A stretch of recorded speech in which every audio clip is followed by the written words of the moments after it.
Hello எல்லாருக்கும் வணக்கம். என் பேரு ஆதர்ஷ். இந்த வீடியோல இந்தியாவோட 3வது குரூப் ஸ்டேஜ் மேட்ச ப்ரீவியூ பண்ண போறேன். பாகிஸ்தானுக்கு எதிரா விளையாட போறா, கொலம்போல விளையாட போறா. இப்ப இந்த ப்ரீவியூக்குள்ள போயிடலாம். இந்த மேட்ச் எங்க நடக்க போறதுன்னா பிரேமதாசா ஸ்டேடியம். வழக்கம் போல நான் ஸ்டாட்ஸையும் படிக்க போறேன்.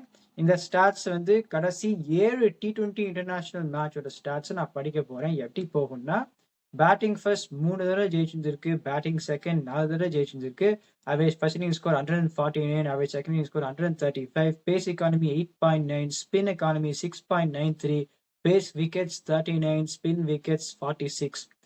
எப்படி போயிருக்குன்னா சில டீம்ஸ் இன்னும் ஜாஸ்தியா சீமர்ஸை போட்டுருந்துருக்கா, சில டீம் ஸ்பின்னர்ஸையும் ஜாஸ்தியா போட்டுருக்கா. ஆனா ஸ்பின்னர்ஸ் தான் அதிகமா விக்கெட் எடுத்துருந்துருக்கா. இந்த வென்யூல they will come to the picture greater. இப்ப batting first versus batting second பார்த்தோம்னா ஒரு சில ஸ்லோ ட்ராக்ஸ் நான் அப்படி சொல்லியிருந்திருக்கேன். இந்த மார்ஜின் ஆஃப் விக்டரி பேட்டிங் ஃபர்ஸ்ட்ல தான் ஜாஸ்தியா இருக்கு எனக்கு பொறுத்த வரைக்கும். ஏன்னா இந்த recent match Australia versus Zimbabwe 23 run, Australia versus Ireland 67 run, அப்புறமா சில வருஷம் முன்னாடி 163 to 143 20 ரன் T20 கிரிக்கெட் ஒரு பெரிய மார்ஜின் விக்டரி எனக்கு பொறுத்த வரைக்கும். ஆனா சேஸ்ன்னு பார்த்தோம்னா 132, 133, 82 ஆல் அவுட், அப்புறம் 88, 173, 176, 143, 144. முக்காவாசி பார்த்தோம்னா அந்த 20 ரன் மார்ஜின் ஓகே சொல்லலாம். 132, 133, 82, 88 இஸ் பெரிய விக்டரி. ஆனா 173, 176, 143, 144 எனக்கு பொறுத்த வரைக்கும். அண்ட் பவுலிங் பேட்டிங் ஃபர்ஸ்ட் பண்ணா இப்போ இந்தியா டாஸை ஜெயிச்சுட்டு 170 ரன் அடிச்சானா big chance to win this match எனக்கு பொறுத்த வரைக்கும். இப்போ இந்த பிளேயிங் 11ஸ்குள்ள போயிடலாம். அபிஷேக் சர்மா ஃபிட்டா இருந்ததுன்னா இந்த 11க்கு நான் போவேன். அபிஷேக் சர்மா, இஷான் கிஷன், திலக் வர்மா, சூரியகுமார் யாதவ், ஹர்திக் பாண்டியா, சிவன் துபே, அக்ஷர் பட்டேல், வாஷிங்டன் சுந்தர், ஜஸ்பீத் பும்ரா, குல்தீப் யாதவ், வருண் சக்கரவர்த்தி. இப்ப அபிஷேக் சர்மா ஒருவேளை ஃபிட்டா இல்லைன்னா வாஷிங்டன் சுந்தர் ஓப்பனிங் ஆகிட்டு ரிங்கு சிங்கையும் பின்னாடி வச்சுக்கலாம். எதனால வாஷிங்டன் சுந்தரை இன்க்ளூட் பண்ணியிருக்கேன்னா அதனால பவர் பிளேலையுமே போட முடியும். அப்புறம் இந்தியால என்ன சொல்லியிருந்தேன்னா 4 ஃப்ரண்ட் லைன் போலர்ஸ்ன்னு சொல்லியிருந்தேன். ஆனா இங்க என்ன பண்ண பார்க்க போறான்னா பவர் பிளேல சமாளிக்க பார்த்துட்டு அப்புறமா ஸ்பின்னர்ஸை வச்சு அடிக்க போறா. ஸோ அந்த கேஸ்ல ஹர்ஷ்தீப் சிங்கை உக்காத்தி வச்சுட்டு பும்ரா, ஹர்திக் பாண்டியா, வாஷிங்டன் சுந்தர், சிவன் துபே பவர் பிளேல போடுறதுக்கு பதிலாக வாஷிங்டன் சுந்தர் போட்டா அவர் 2017 IPL விளையாடும் போதே அந்த பவர் பிளே தான் ரொம்ப நல்லா போடுறார். பேட்டிங்கும் விளையாடுவார். Depending on weather Abhishek Sharma ஸ்பிட் பொசிஷனை மாத்திக்கலாம். ஸோ அவர் கண்டிப்பா நான் விளையாடுவேன். இது துறை இந்த 11 துறை வேற மாற்றம் நான் சொல்ல மாட்டேன். இந்தியா டாஸை ஜெயிச்சானா ஓகே, இந்த ஏஷியா கப்ல 3 தடவை பாகிஸ்தானுக்கு எதிராக ஜெயிச்சா வென் சேசிங். ஆனா கண்டிஷன்ஸ் வேற மாதிரி இருக்கு. இந்த பாகிஸ்தான் ஸ்பின்னர்ஸுக்கு இங்க எடுப்படும். 170 எப்படியாவது இந்தியா அடிச்சானா எனக்கு பொறுத்தவரைக்கும் very high chance that India will win this மேட்ச்னு அப்படிதான் போனோம். இப்போ ஒரே ஒரு விஷயம் நான் என்ன சொல்லுவேன்னா இப்போ India would prefer to play on more true bouncing tracks than இந்த கொலம்போ. இந்த கொலம்போல அவ்வளோ பவுன்ஸ்லாம் வராது. அது மட்டும் இந்த பேட்டிங் லைனப் கொஞ்சம் ஜாகிரதையா விளையாடணும். பேட்டிங் டெப்த் எல்லாம் இருக்கு, பவுலிங் ரிசோர்சஸும் இருக்கு. 170 நான் சொன்ன மாதிரி வந்துட்டா இந்த பவுலிங்கை பத்தி சந்தேகமே கிடையாது. It's very good bowling.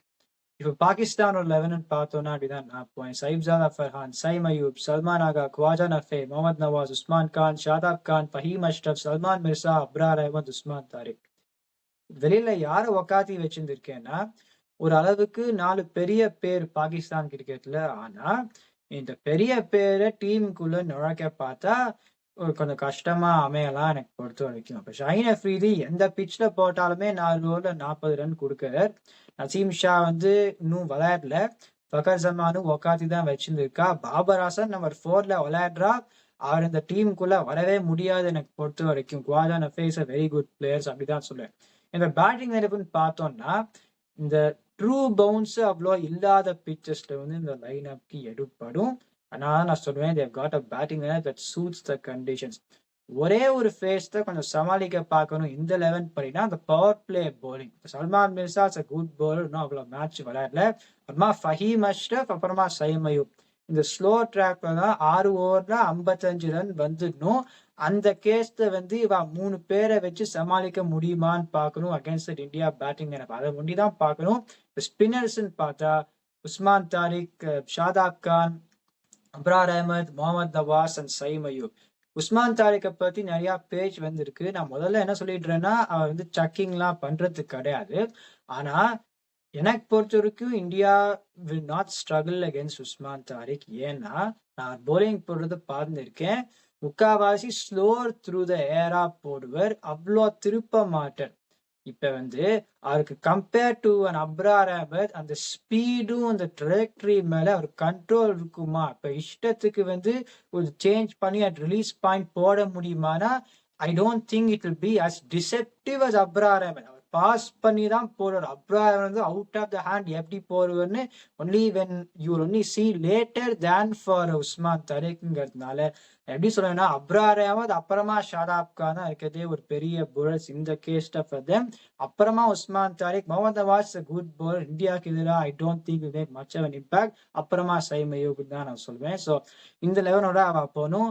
Toss ஜெயிச்சா பேட்டிங் ஃபர்ஸ்ட் தான் பண்ணணும். இப்ப எட்ஜ்ன்னு பார்த்தோம்னா அந்த 6 ஓவர்ல 55 யார் வரலாம்? இந்தியாவுக்கு அபிஷேக் சர்மா, இஷான் கிஷன், திலக் வர்மா, சூரியகுமார் யாதவ். பாகிஸ்தானுக்கு சைப்ஜாதா ஃபர்ஹான், சயீம் அய்யூப், சல்மான் ஆகா, குவாஜா நஃபே.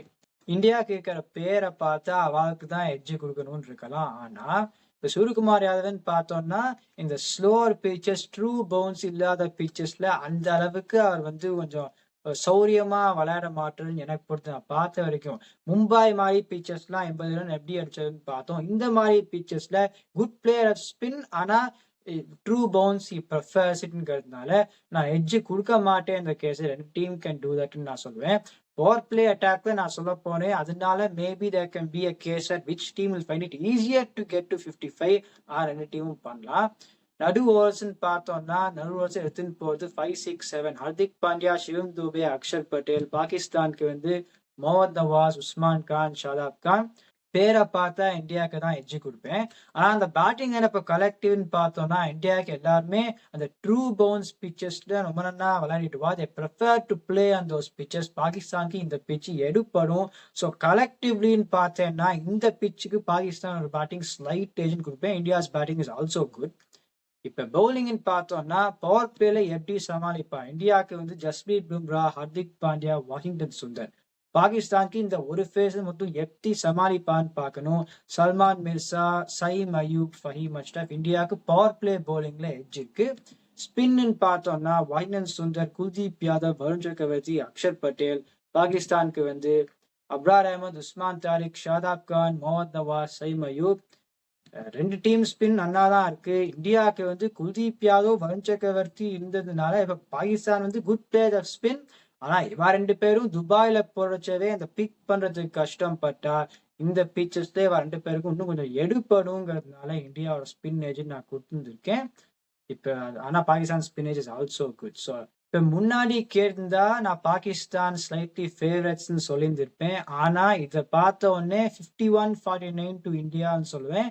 ஆனா Pakistan will not be an easy team to beat in Colombo பார்க்கலாம். இந்த வீடியோ என்ஜாய் பண்ணீங்கன்னா லைக் பண்ணுங்க, சப்ஸ்கிரைப் பண்ணுங்க. My opinion watches.